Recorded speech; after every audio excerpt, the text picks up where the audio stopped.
Type 2 Hero by Mad Nimrod. Chapter 6 Danger and Rescue. Izuku was frozen in fear. There were villains. A lot of villains. He knew the actual Hero Corps students weren't ready for this, and he most certainly wasn't ready either. He snapped out of it when he saw a couple of Class A students move in front of him. "Stay behind us," the tall brunette, Uraraka Ochako, whispered. "We'll keep you safe, Ghetto," Asui croaked. Having the two Hero Corps students shielding him helped his nerves, keeping him from getting a panic attack. He could overhear Aizawa and 13 whisper something, but he couldn't catch it. He turned and saw the doors behind them were still open, and had an idea. As the villains finished pouring from the gates, Izuku quickly shuffled towards one of the other students. "Ida-san," he whispered. "Go back to the school. Get the teachers. You're the fastest. You should outrun anything that might be outside." Ida looked appalled at this. "I can't just leave you all here," he hissed back. "You're not leaving us," Izuku said with determination. You're getting reinforcements. We can't handle that many on our own. Go." Ida's eyes narrowed, but even he could see the sense. Hunching down, he carefully walked back before dashing out the doors. "Back to the buses!" Aizawa shouted. 13, keep them safe. The rest of the students turned to rush the doors, but were stopped when a man composed of black mist with bright yellow eyes appeared before them. "Sorry," he insincerely apologized, "but I can't let any of you leave." Everyone gave a shout of surprise when the floor beneath them disappeared, turning into the same black mist as earlier. Izuku himself screamed as he fell down, and down, and down. How far was he gonna... Oh wait, there was water underneath him now. Thankfully, he spotted it quickly enough to take a deep breath before crashing into the liquid. Thank goodness it was deep water. It would have hurt to impact solid ground after a fall like that. Izuku was also glad his desk was lightweight, so it didn't pull him. Wait. Izuku facepalmed. His desk had that thingy May made him. Even if he couldn't make it, he could contact help. The one-armed student started pulling himself up to get some air, but was stopped when he felt weight on his leg. Looking down in surprise, he saw a man had grabbed his foot. A man dressed in green with blonde hair that looked like seaweed. He looked up at Izuku with empty black eyes and gave a reverberating laugh that Izuku could hear even underwater. The boy finally screamed in fear and kicked the man in the face, realizing too late he had just expended his air. Water rushed into his mouth and lungs, making him curl up as other aquatic villains gathered around him. Suddenly, the villains found themselves repelled by a speedy green blur. Izuku tried swimming up as the villains were pushed back, but another one managed to grab onto his desk. Before he could do anything, the villain unintentionally pulled the quick release trap, freeing Izuku in time for the green blur to grab him and fly up to the surface. He flew through the air before landing on a solid wood floor. Izuku curled up and coughed as someone rubbed his back. "Careful," said a female voice he didn't recognize. "Try to breathe slowly. They're not coming aboard," a second voice he recognized as Tsuyu stated. "I think we've got some breathing room." Izuku coughed for another minute or two before taking a deep breath and looking around. He was on a boat, he could see that now. With them were Tsuyu and the girl with long green vines for hair. He recognized her as Shiozaki Ibara, a girl with a plant quirk. Are you alright? Shiozaki asked, her face filled with worry. You got a nice voice. Izuku coughed, making Asui sigh with relief. Sounds like you're alright, Carol. Sorry about your desk. I didn't have time to grab it. Izuku froze at that, remembering what he had been doing before the villains attacked him. Holding his head, he gave a loud groan. May's vial was still in that desk. He had no idea how deep the water was and didn't dare ask Asui to try retrieving it while surrounded by villains. He would have to think of something else. Does this boat work, Ibara? Asui asked their classmate. No, She sighed. there are no keys, and I couldn't hotwire it. If you're religious, how do you know how to hotwire a vehicle? Asui-san, Izuku groaned as he stood up.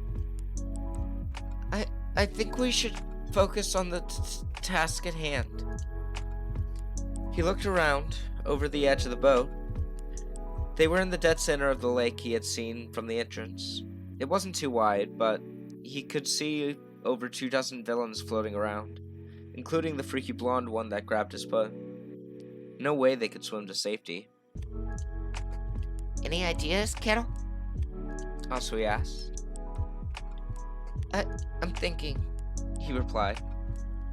It's clear the villains don't know our quirks, so they're not attacking yet. Asui-san, how far can you jump while carrying people? If it's you two, I could carry us to the shore easily. You're not what I would call heavy, kiddo. But some of those villains could catch us in midair, and I'm the only one who can fight effectively in water. She's right. Shiozaki sighed. My vines are good, but they're slow in the water. Izuku sighed and dropped his head. He knew the villains would get impatient soon, and he needed to think of something. Thinking was all he was good for, after all. Looking towards the front of the boat to see the shore on that side, he noticed the bow had solar panels on top. At least that meant the villains couldn't explode any gas. Wait. Solar panels. His eyes widened as he remembered what May told him that morning. They use solar-powered plasma cells for the school buildings and stuff, but can't implement those in equipment because they release a massive electric shock if they get wet. Izuku dashed past the girls and into the boat's engine room. Confused, the girls followed him. He saw it had a traditional-looking engine, but next to it was a big black box. He knelt down and worked on opening it, quietly thanking Asui as she helped him wrench the box open, revealing an array of fist-sized cubes that were shining with a green light and had plugs on top. Kinda dumb to put these on a bow. Izuku laughed as he started pulling them out. But we can let that oversight slide for now. What are those? Shiozaki asked. Plasma cells. Look around for more, Asui-san. Can you see if there's any tape down here? What are you thinking, kiddo? The frog girl asked as she rifled through the nearby boxes. A friend told me about these. Izuku stuttered as Shiozaki returned with an armful of cubes. They're good batteries, but if they get wet, they release a big shock, so... If we throw them in... Shiozaki finished with wide eyes. We can incapacitate the villains.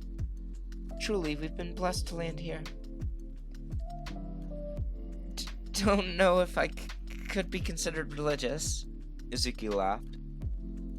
But right now, I'll take what I can get. Need to tape these together, though. Thankfully, at that point, Asui returned with a huge roll of duct tape, and the 3 students got to work arranging all the cells and taping them together in a single huge mass with all their plugs pointed out. Are we going to throw this and jump? Asui asked as she hoisted the pile. No. The one-armed boy replied. If we do, we could electrocute the boat. It needs to be dropped when we're airborne. Which means Shiozaki-san will need to carry it. I only got one arm, and I'll need to hold on to Asui-san, and she'll need to hold us both. The plant girl nodded and took the cells as the 3 ran up topside. Their timing was perfect as the villains had grown impatient and began attacking the boat as they got on deck. Suyu quickly grabbed the other 2 students and jumped for the shore. As they flew, a single big villain leaped from the water to catch them. Before he could grab them, Shiozaki gave a battle cry and threw the massive batteries at him as hard as she could. There was a satisfying crunch as it impacted his face, and both he and the batteries fell into the water. Izuku watched as the battery's light turned from green to red before they exploded, releasing a literal flood of electricity through the entire lake. Asui landed as the electricity died down. They looked back and saw all the villains floating, defeated by the power cells. I hope we didn't kill anyone. Izuku grimaced. I doubt it. Suyu said as she released her passengers. Come on.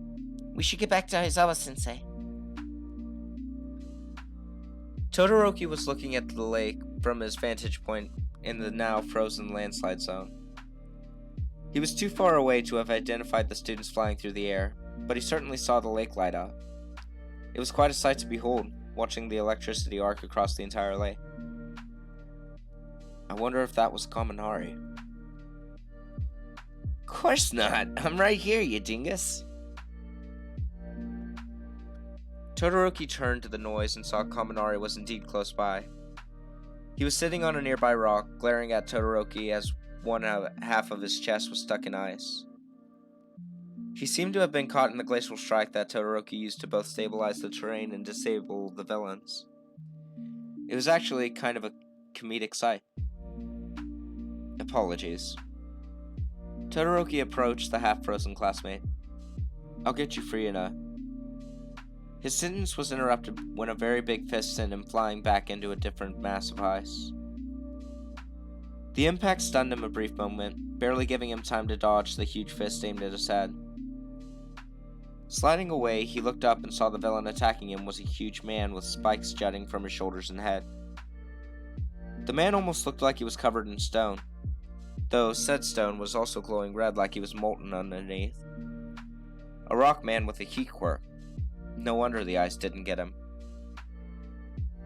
Nice try, the man rumbled with a sneer. but you can't freeze lava. The man swung his fist again, this time missing Todoroki by a large margin. The UA student threw ice at him, but it melted the moment it contacted the villain. He laughed and charged Todoroki again, ignoring all the ice the student threw at him. Dodging another fist, the ice student glanced at his trapped classmate, who was waving him over with electricity arcing between his fingers. Understanding what he meant, Todoroki sent out an even bigger wave of ice to push the man in Kaminari's direction. But the man just laughed more and smashed through the ice. Todoroki tried to dodge again, but took a solid hit to his shin before collapsing to the ground. He tried standing, but the pain in his leg flared up. Must be broken. Pathetic, the villain gloated. This is why I hate heroes. You're all one-trick ponies. Normally I don't kill kids, but you ain't quite a kid anymore, so... Excuse me one sec.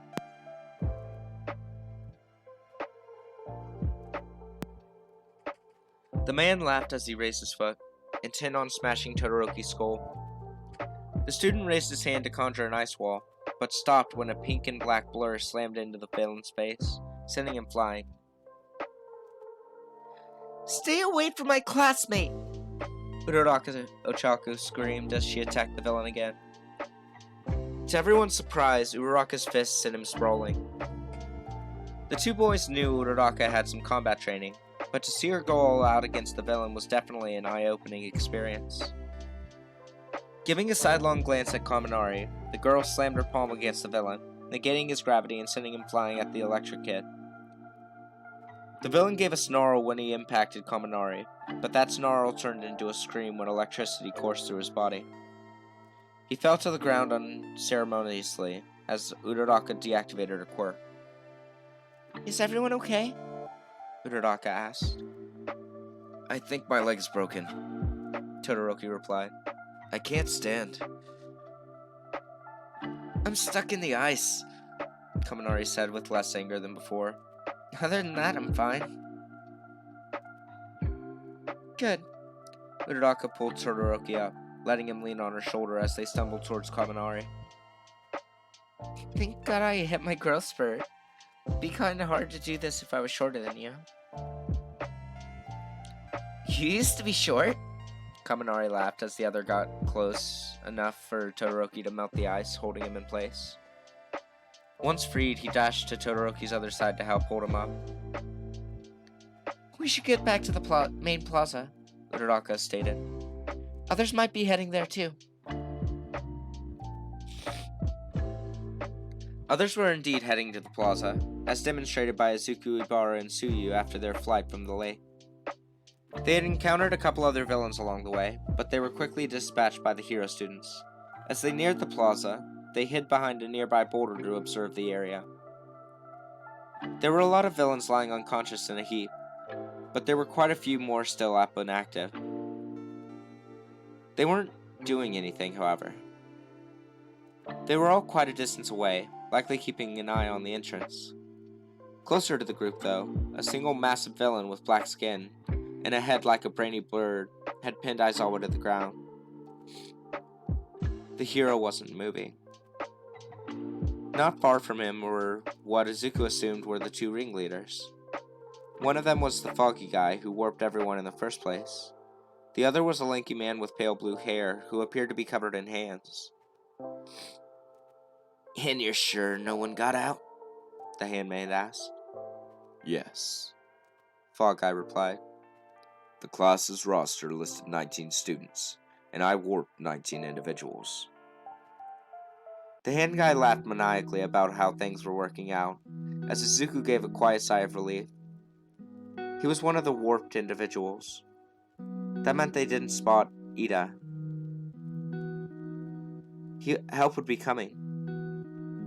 Now they just needed to figure out how to help Aizawa out from under that Hulk wannabe. 2 hero students and a Gen Ed student with 1 arm versus over 2 dozen villains.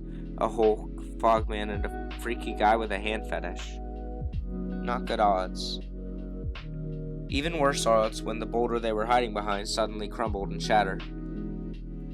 What do we have here? Hansy asked as he peered over the rock. 3 little hero students, huh? A frog, a plant, and a bush? Like your hair? The 2 girls took up fighting stances in front of Izuku. They knew he couldn't fight. He knew he couldn't fight, but he couldn't just stand there. As the man gloated and laughed, his eyes fell on a sharp-looking rock nearby. It was just out of reach, and Izuku knew the man would attack the moment he moved. So he waited. For once his past trauma helped here, making him completely still. What are you doing here? Izuku asked. Why'd you attack us? The man looked at Izuku, head cocked to one side. Hell's wrong with your mouth? He asked back. Talk normal, runt. It was at that point Izuku realized something else. The way he had been kneeling this whole time, Hansy probably didn't notice Izuku's lack of an arm. He remembered one time he escaped Bakugo's bullying by sacrificing his jacket to an explosion. Maybe he could do the same thing here, if need be. Whatever. the man continued when Izuku didn't reply. Anyway, we came to kill All Might, with my nice pet over there. But the hero isn't here. Totally a waste, so we're getting our kicks killing your teacher. And maybe you too. With a speed one wouldn't have expected from a skinny frame, he lunged at Tsuyu. His open palm aimed right for her face. It was like she was frozen in place as he flew at her. Open palms, finger extended. He destroyed the boulder using his quirk. Must be like Uraraka's, requiring 5-fingered contact. Izuku couldn't remember the last time he did a fast mental mutter like that. But with his thoughts lined up, he quickly grabbed the sharp rock before shoving Tsuyu out of the way with his left shoulder. Hansy's fingers clamped down on Izuku's sleeve, grabbing his shoulder in the process. Izuku screamed as pain flared up in that spot, retaliating by stabbing the sharp rock into the villain's hand. Said villain screamed and yanked his hand away, taking Izuku's sleeve with him. At the same time, Izuku jumped back, still hissing and still holding the sharp rock and hissing as his shoulder bled through the torn jacket. The man sneered as the girls helped pull Izuku back further. At least I got your... His sneer fell when he realized his hand was gripped tighter than it should have been. Looking at the crumbling sleeve in his hand, he finally noticed there wasn't an arm inside of it. Turning back to Izuku, he yelled, What the fuck happened to your arm? Long story. Izuku chuckled through his terror. Hansy yelled in frustration at being tricked before the fog guy from before stepped up. Shigaraki. Izuku heard him whisper. That is not a Hero Corps student. They wouldn't allow a one-armed child to be in heroics. But he is clearly one of those I warped. I fear this means the student may have escaped. Well, there went that surprise. Damn it! The man now known as Shigaraki howled. Damn brat ruined things! Nomu! Kill them! The moment those words were uttered, the Hulk that was pinning Aizawa disappeared and reappeared in front of Izuku. The beast roared as it swung its fist down, and missed. The Hulk Nomu looked down at the warped... Oh, excuse me. Where was I? Looked down at the vines wrapped around its arm. Run! Shiozaki yelled as she and Tsuyu rushed the villain. Shigaraki screamed again and reached for the vines before Tsuyu dropped and kicked him in the head. Go get Aizawa-sensei! Izuku yelled, driven by something he'd never felt before. Izuku flipped around the rock in his hand, jumped at Nomu, and gave a roar of his own as he stabbed the rock into its eye. Nomu roared and tried to bat Izuku away, but missed due to the loss of depth perception. That didn't last long, as Izuku watched with horror when the beast's eye regenerated right in front of him. More vines wrapped around both Nomu and Shigaraki, almost getting Fog Guy as well, before the three kids rushed for Aizawa. Tsuyu was fastest and reached Aizawa before the others. She started pulling him out before everyone heard snapping sounds behind them. Tsuyu's eyes widened, and Izuku turned in time to see Shigaraki lunging at them. Palm aimed right for his face. He couldn't dodge this one. Shiozaki was distracted with dodging the freed Nomu. He didn't even have his rock to defend himself. Shigaraki was mere meters from him. Centimeters.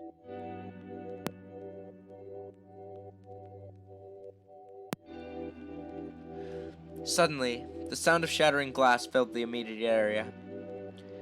Before anyone could turn towards the noise, 3 fist-sized spheres of ice slammed into Shigaraki. Almost simultaneously, Izuku found himself lifted into the air, as the area got very cold before he was pulled away from the villains. Before Shigaraki could recover from the ice that hit him, a very large foot kicked him into the fog guy, sending them both sprawling. What just happened? Don't worry, Midoriya-kun. A familiar voice spoke in his ear. We got you. Gasping, Izuku looked over his shoulder and saw the person that grabbed him was none other than Kagero Kiana, his winged class president. Looking next to her, he saw a massive ice floe like a giant slide, forming from the ground with Moroboshi Ayane standing on top. Next to her were a confused Shiozaki and Tsuyu, the latter of whom was holding Aizawa. Unfortunately, all this noise caught the attention of the villains in the distance, who came rushing back, eager to fight. You two? He asked. How did... Not just us. Moroboshi smirked. She pointed further down the slide, and Izuku looked to see more of his classmates. Asuna was standing at full height, with Sakai looped around her shoulders. At her feet were the spiked Gorogoro Mamoru, Choji Ryunosuke, the Wookiee, and the rotund Gakushu Hifumi.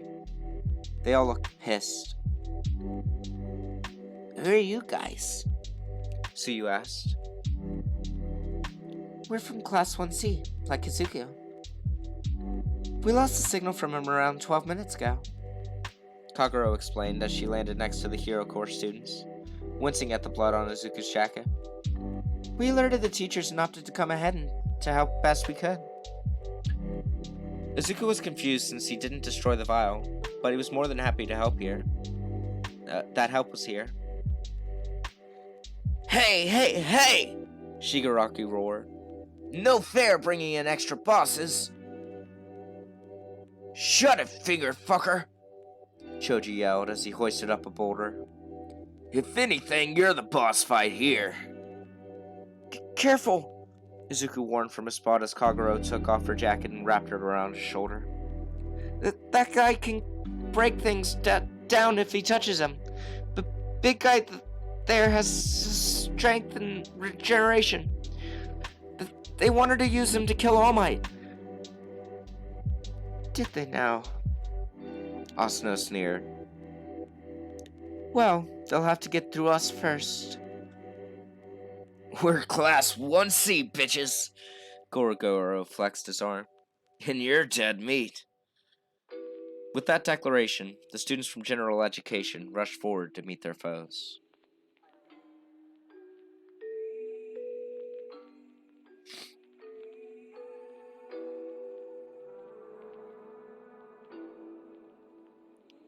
Chapter 7 Rescue and Resolution.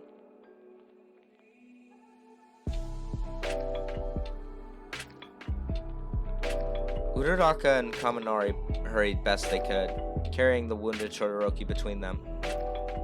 With how many times they almost stumbled, Kaminari was tempted to ask Uraraka if she could just carry him piggyback, but decided against it.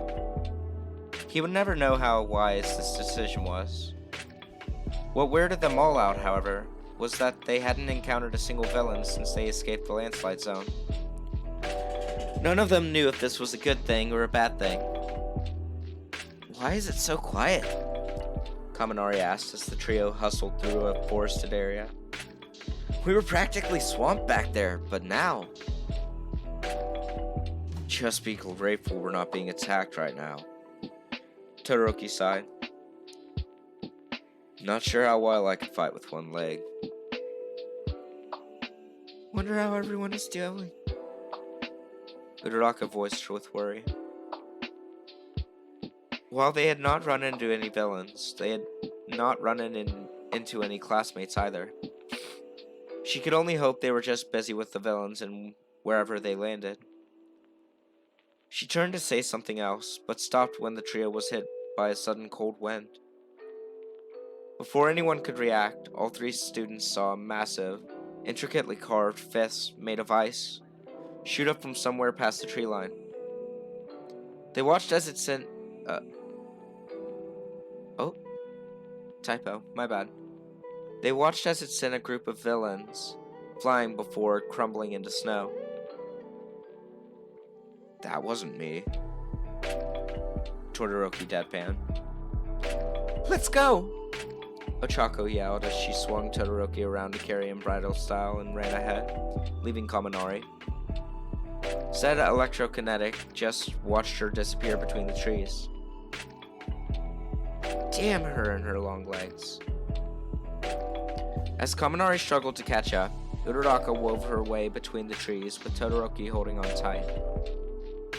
With the way she was bounding, he guessed she might have used her quirk to lighten her mask without negating it entirely. Didn't that quirkless boy come up with that idea?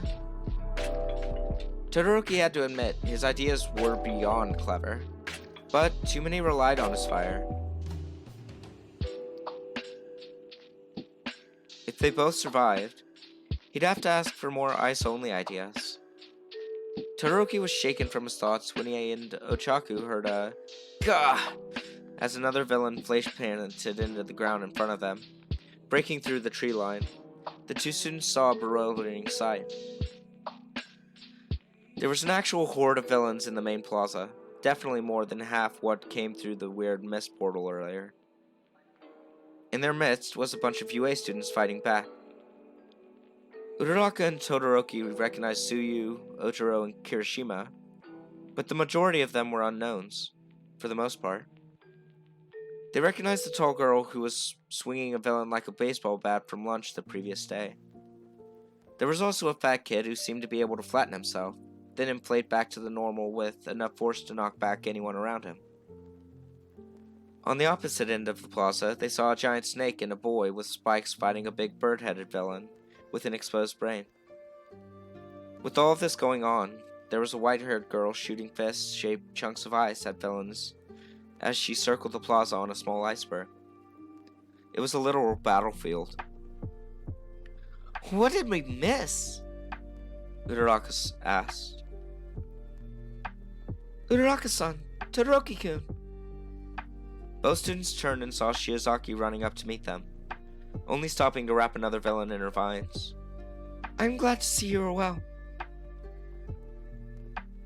I don't think having a broken leg counts as being well, Todoroki replied. What is all this? A group of students from Midoriya's class came to render aid. The religious hero student explained. Somehow, he was able to get a signal out to alert UA.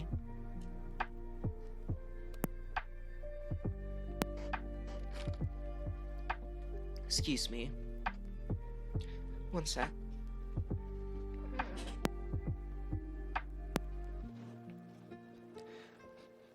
She ducked her head to avoid a villain sent flying by Asano before continuing. Midoriya himself is on top of the tallest ice pillar over there, with Aizawa-sensei and another student from his class. Aizawa-sensei was wounded by the big brain villain and is incapacitated. As she finished, the group saw one villain was climbing the pillar in question, and neared the top before a large white wing battered him off the side. Initially, it was only Asui-san and myself aiding them, but Ojiro-kun and Kirishima-kun arrived a few minutes ago. That's a lot to take in, Uraraka stated. She kind of wanted to join in and contribute to the fight, but with everything going on and the wounded classmate in her arms, she was having trouble finding a place she could actually help. She got her answer when she heard a youthful scream of pain. The three students turned towards the noise and gasped at what they saw. The big villain had laid a heavy blow on the Spike Kid, smashing him into the ground. The snake bit the villain's shoulder hard before being torn off and hurled aside. Uraraka noticed the villain slowed down considerably after that, but was still moving in for the kill. Put me down! Todoroki tried to push his way out of Chako's arms. You two go help them. I can provide cover.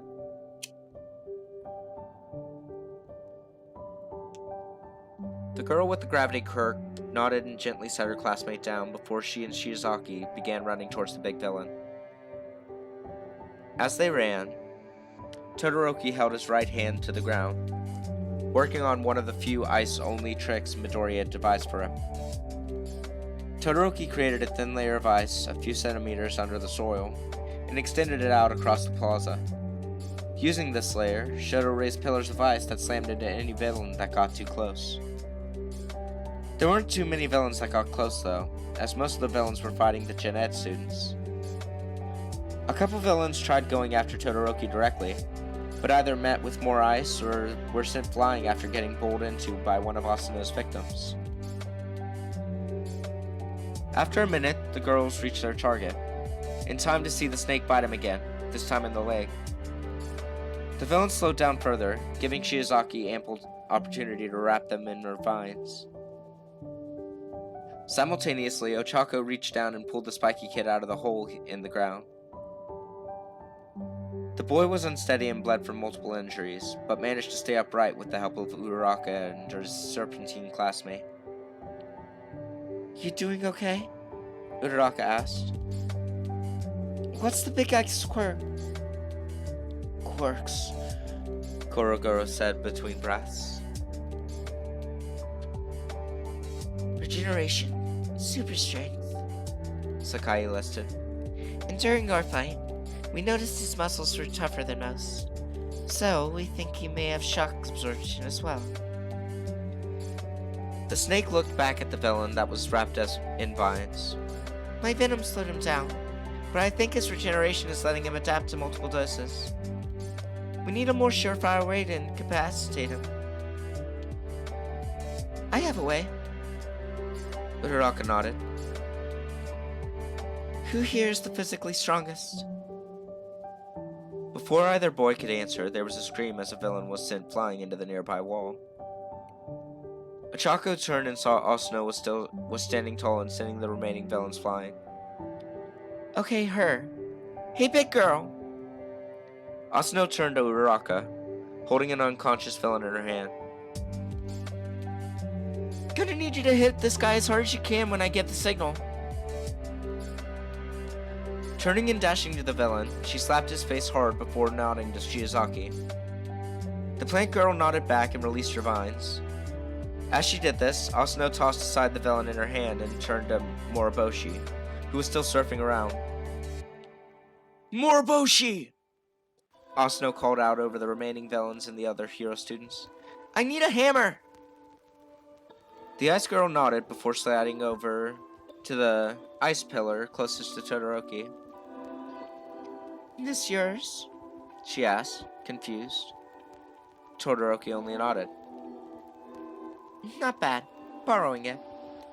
She placed her hand against the pillar and closed her eyes. Todoroki watched in awe as his ice pillar slowly changed shape. It grew taller and more slender, gaining what looked like intricate carvings. He was so drawn into watching this process, he almost didn't see a small group of villains dashing right for them. Fortunately, Ojiro and Kirishima slammed into them. Whatever you're doing, go faster! Ojiro hollered as he held one villain in a chokehold. It's harder using ice I didn't make. Moriboshi yelled back as she kept changing the ice. I make my own, but I'm iced out. As she reshaped the ice, Todoroki saw a familiar black cloud appear behind her head. His eyes widened as a hand emerged from it, poised to grab Moriboshi's head.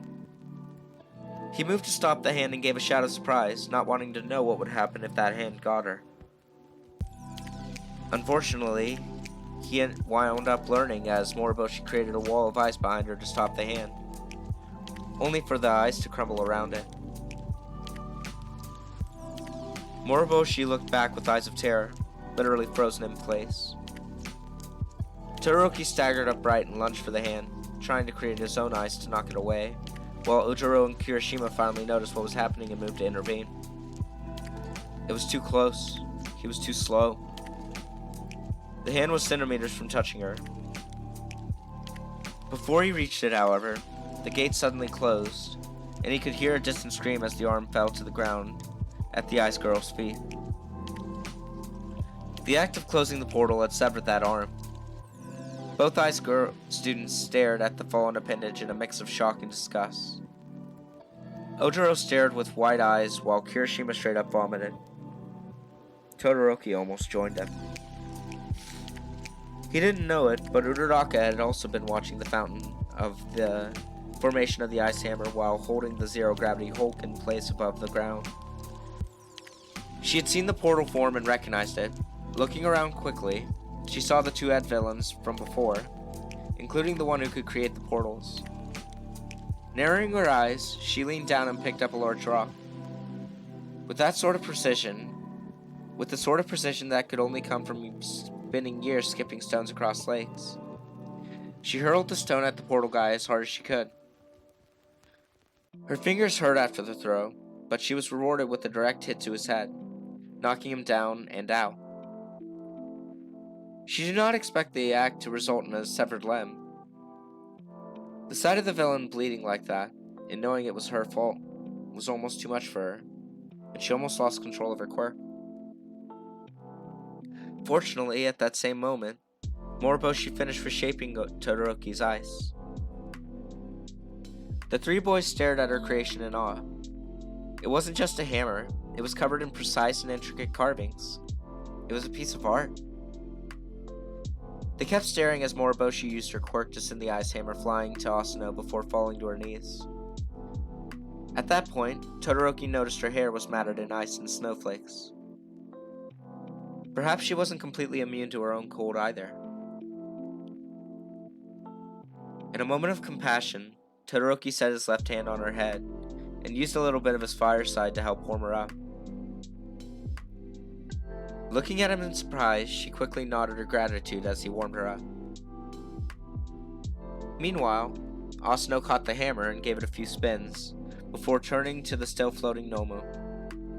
With a smile more befitting the villains she had spent the last 5 minutes beating up, she rushed at the Hulk and gave a battle cry as she swung with all her might. The resulting impact shattered the hammer, but also sent the beast speeding through the air. Uraraka negated her quirk after hearing it break through the glass of the dome. With her quirk released, Ochaku fell to her knees and took deep breaths. With the departure of the Nomu, the fighting finally died down. The hand villain managed to succeed in rousing his portal, making compatriot, but they were met by the angry and determined glares of the students. No other villain was on their feet. Fuck, I think we lost, the dismembered villain whined. Stupid heroes in there. His words were cut off as the doors to the USJ were slammed off their hinges and sent flying across the plaza. Everyone turned to the source of the noise, each side hoping it wasn't an enemy. Everything is alright now! A massive form appeared at the top of the stairs. The students all gave smiles and sighs of relief as they saw who it was. Because I am here! All Might had arrived on the scene, and he was not smiling. If anything, he looked downright pissed. He saw the students, both Hero Course and Jeanette. He saw they were injured and exhausted. He saw the two remaining villains and how one of them was bleeding profusely. Looking to his left, he could see the pillar that Midoriya, Kagero, and Daizawa were huddled on top of. No one said a word after his announcement, but the silence was broken by a massive amount of electricity erupted from the forested area behind Shigaraki and Kurogiri. Excuse me. We definitely cannot win now, Kurogiri muttered to Shigaraki. I advise we retreat. No fair, Shigaraki hissed as he held a stump of a right arm. Our Nomu was defeated before All Might even got here. Our troops were beaten by NPCs. Fine. He turned to All Might and roared. You and your little brats win this time, All Might. But the League of Villains will kill you. As he finished, a big portal appeared behind him and both villains retreated before All Might could reach them. With their retreat, the fighting had officially ended.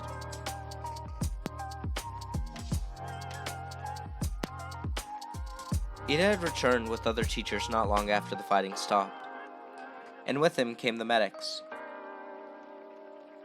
It took some time, but all the students were accounted for and were receiving treatment for their injuries. Everyone had also been questioned about what happened, and they all explained what they could. The students who explained the most were Asui, Shiozaki, and Midoriya, who had been present for the majority of the villain's speech. Izuku was relieved to hear none of the villains he had incapacitated with the shock bomb had drowned, and was even more glad to hear none of the students had died either. Aizawa and 13, however, had been gravely injured and would likely remain hospitalized for some time. Once the medics cleared everyone, Izuku was rushed by his classmates. They were beyond worried for him and wanted to make sure he was alright. Izuku assured him that he was alright and actually relatively unharmed. However, there was one more bit of unpleasantness that had to be sorted out. Something that filled the Gen Ed students with dread.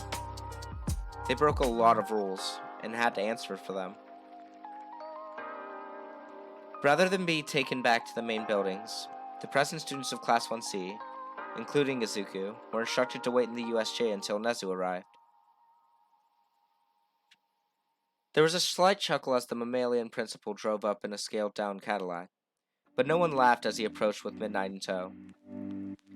He had his trademark grin, but Midnight looked less happy. All the Gen Ed students stood in a line in front of those two teachers, nervously fidgeting with whatever they could. You caused a bit of havoc, Nezu finally spoke up after minutes of silence. There is a little bridge of ice connecting the 1C classroom to this facility, and ice is scattered throughout the main plaza down below. That does not even cover the fact that the school went on lockdown the moment we received the distress signal, and you students chose to come to fight. We understand your reasoning, Midnight added. and we know you wanted to help protect Midoriya and the other students. But you kids haven't received any combat training while at UA. Your quirks might be powerful, but these were legitimate villains. You could have died. Midoriya is exempt since he was already here, but the rest of you should have known better. The students stayed silent. There was nothing they could say to excuse their actions. Even Izuku was feeling particularly morose after that. He was worried what would happen to his classmates. He felt bad they came to rescue him, and now they were going to be punished for it. None of you are being expelled, Nezu continued. but you will still need to be punished for this violation. Nezu went silent, clearly thinking of a suitable punishment. The students were afraid of what he was thinking, dreading what he would decide. After a minute, he turned back to the students with a smile. I know. As punishment, you must clean up all the ice. Every piece from here to the main building must be gone, and you cannot go home until it is achieved. That surprised them. On one hand, that was a lot of ice. On the other, they had Moriboshi. They knew that, when rested, she'd be able to clear the ice in no time at all using her quirk. The principal must have known that as well. I know you can clear it quickly, Nezu said, confirming their belief. The reason for such a lenient punishment is because I'm truly not mad at all. Taking in their widening eyes, the tiny principal continued. While you may have broken at least half a dozen rules, you did it with the intent to do good. Now normally, I am not an ends justify the means sort of individual, but you are also students. You are in the process of learning how to do things driven by emotion. How to do things driven by emotion above all else. You heard your friend was in danger and rushed to help. That is a very heroic mindset. Just be sure to rein it in next time, alright? The students nodded. Excellent. Midoriya, you will return to the main building with Midnight. I will remain here to supervise your classmates. With that, Class 1C gave Midoriya one last hug before Midnight pulled him towards the doors. The two clambered into the remaining automated bus and sat side by side. When it started going, Midnight pulled Izuku into a tight hug. "I am so sorry," she whispered. "I promised I'd keep you safe, and you got attacked your first week here. I'm so sorry, Izuku." Izuku could hear the remorse in her voice, and though flustered by how close his face was to her chest, he reciprocated the hug best he could. It's alright, Midnight," he replied after a moment. "You didn't know it would happen. Plus, I was with hero students. They helped save me too." The two stayed in the hug, neither willing to move. After a few moments, Izuku tightened his hug and gasped. "Izuku?" Midnight asked with worry. "May's gonna kill me," the student stated. "I lost her to desk in the lake back there." Midnight stared at her student in surprise for a few moments before laughing and pulling him closer.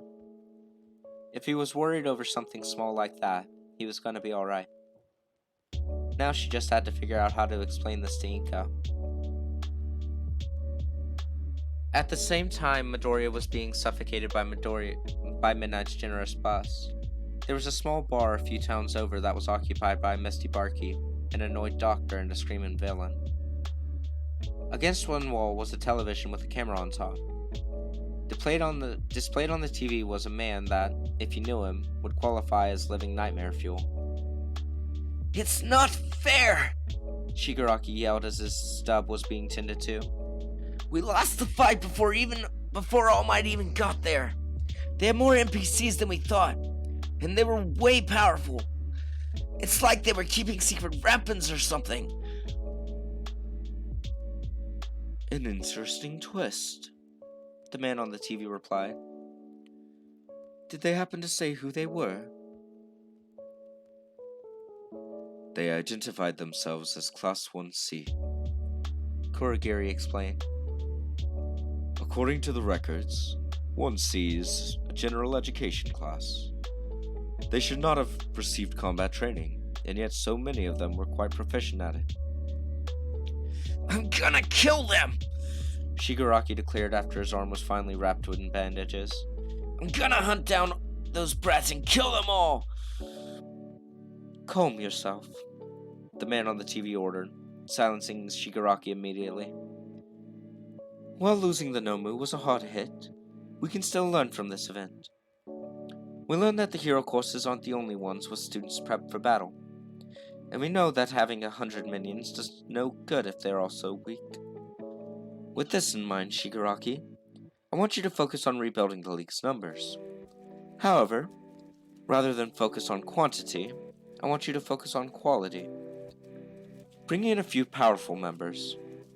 They defeated us with a handful of strong individuals. Let us show what we can do to them with the same."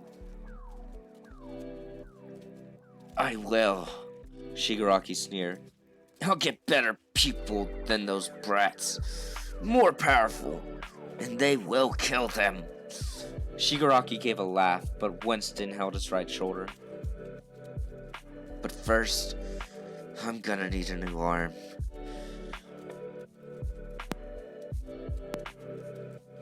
It was the morning of the following day.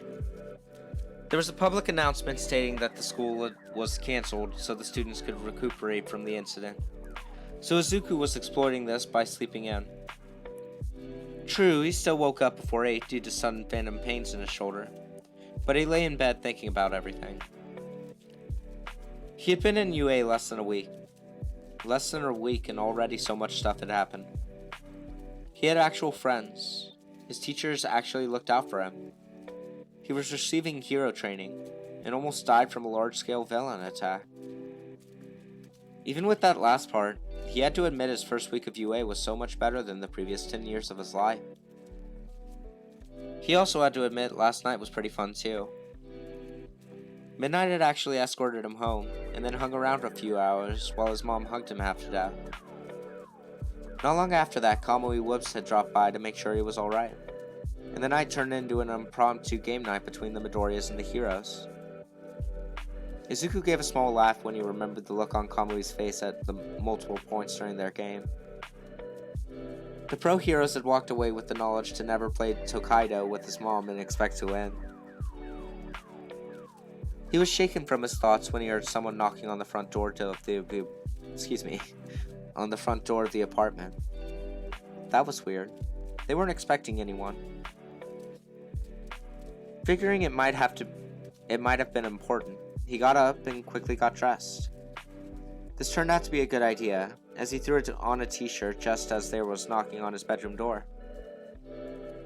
Izuku? Inko asked through the wood. Are you up? Right here, Izuku replied as he opened the door. What's going on? Your principal is here to see you, his mom explained with a smile. He brought someone with him too. I'm gonna cook breakfast for everyone. Izuku nodded and quickly jogged to the living room. The minute he turned the corner, he saw Nezu sitting on the couch between the pile of Izuku's notebooks. He was wondering if he'd ever get those back. And the other guest. Izuku froze in place the moment he saw the other person. The new person was a girl he did not recognize. Despite her height, she looked kind of young, like someone who was just on the edge of adulthood. She had long blonde hair, but in the light it shimmered like fine golden thread. Her eyes were like polished turquoise behind a pair of thin eyeglasses, and beheld him with a soft gaze. Her skin was a fair complexion, unmarred by freckles or markings. She wore a white dress shirt, with pink cuffs under a raspberry red waistcoat that accentuated her curves. She also wore gray capri pants, under which were plaid socks that matched colors with her shirt and waistcoat, along with sturdy-looking brown boots. Never before had Izuku seen what he could only describe as a paragon of beauty. Her eyes widened a bit as her gaze fell on his shoulder, but he was too stunned to notice. Good morning, Midoriya, Nezu greeted, breaking Izuku from his stupor. I'm sorry if this seems unexpected, but I did tell you that I would be introducing you to someone this morning, and I didn't think it would be a problem to keep my word despite the meeting not occurring in school. It's fine, the short green kid stated as he sat in the armchair across from the two. May I ask who this is? This, Nezu gestured to the girl, is Malicious Shield, daughter of the famous David Shield, and transfer student for Class 3H support course. Nezu then turned to Melissa, good God, what a beautiful name, and said, Melissa, this is Midoriya Izuku of Class 1C, General Education course. He has been chosen to receive specialized heroes training.